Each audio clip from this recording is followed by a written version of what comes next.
ഈശോ മിശിഹായ്ക്ക് സ്തുതിയായിരിക്കട്ടെ. പ്രിയ സഹോദര സഹോദരി, ഇന്ന് തിരുഹൃദയ തിരുനാൾ.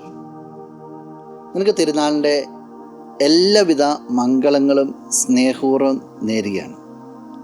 നിനക്ക് വേണ്ടി പെടയ്ക്കുന്ന, നിന്നെ സ്നേഹിക്കുന്ന, നിന്നെ താങ്ങുന്ന തിരുഹൃദയം.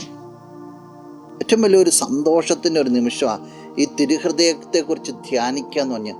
നിനക്ക് വേണ്ടി മിടിക്കുന്ന ഒരു ഹൃദയം, സദാസമയം മിടിക്കുന്ന ഒരു ഹൃദയമുണ്ടെങ്കിൽ ആ ഹൃദയത്തിനുള്ളിലുള്ളത് നിന്നോടുള്ള സ്നേഹമാണ്.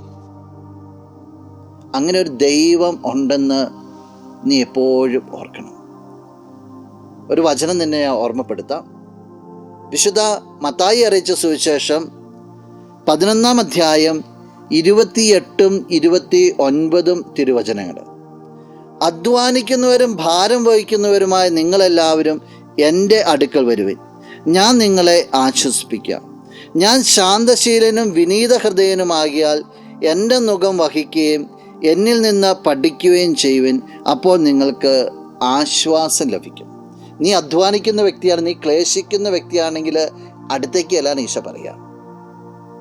വിനീതമായ ഹൃദയം. എന്നിട്ട് പറയാണ്, വെറുതെ അല്ല വിളിക്കുക, ആശ്വസിപ്പിക്കാമെന്ന് പറയുക. നിൻ്റെ ഹൃദയത്തിലേക്ക് ഇറങ്ങി വന്നിട്ട് ഞാൻ നിന്നെ തലോടി നിന്നെ ആശ്വസിപ്പിക്കാമെന്ന് പറയുക. നിൻ്റെ ജീവിതത്തിലേക്ക് ഇടപെടുന്ന ദൈവം പറഞ്ഞു വയ്ക്കുക. അത്രത്തോളം നിന്നെ സ്നേഹിക്കുന്ന, വിലമതിക്കുന്ന ദൈവം. ആ ദൈവത്തെ അനുഭവിക്കുവാനും കൂട്ടായി തീരുവാനും നിനക്ക് സാധിക്കട്ടെ. നമുക്ക് പ്രാർത്ഥിക്കാം. കണ്ണുകൾ അടച്ചൊന്ന് കരങ്ങൾ കൂട്ടാം. നല്ലവനായ കർത്താവേ, നിന്നെ അങ്ങ് സ്തുതിക്കുന്നു, ആരാധിക്കുന്നു, മഹത്വപ്പെടുത്തുന്നു. നിന്റെ നിറസാന്നിധ്യത്തെ നന്ദിയോടുകൂടി ഓർക്കുകയാണ്. ഈശോ ഈ വ്യക്തിയെ അനുഗ്രഹിക്കണമെന്ന് പ്രാർത്ഥിക്കുന്നു. നിന്റെ ഹൃദയത്തിൽ, നിന്റെ തുടിക്കുന്ന മിടിക്കുന്ന ഹൃദയത്തിൽ ആശ്വാസം കണ്ടെത്തുവാൻ ഈ വ്യക്തിക്ക് സാധിക്കട്ടെ. എല്ലാം തിരുഹൃദയത്തിൽ സമർപ്പിക്കുവാനായിട്ട് ഈ വ്യക്തിയെ നീ അനുഗ്രഹിക്കണം, ഇപ്പോഴും എപ്പോഴും എന്നേക്കും. ആമേൻ.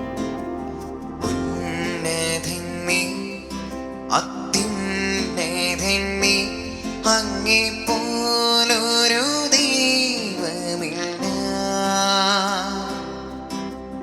അത്ഭുതവാൻ അതിശയവാൻ നീ മാത്രമേ ദൈവമില്ല.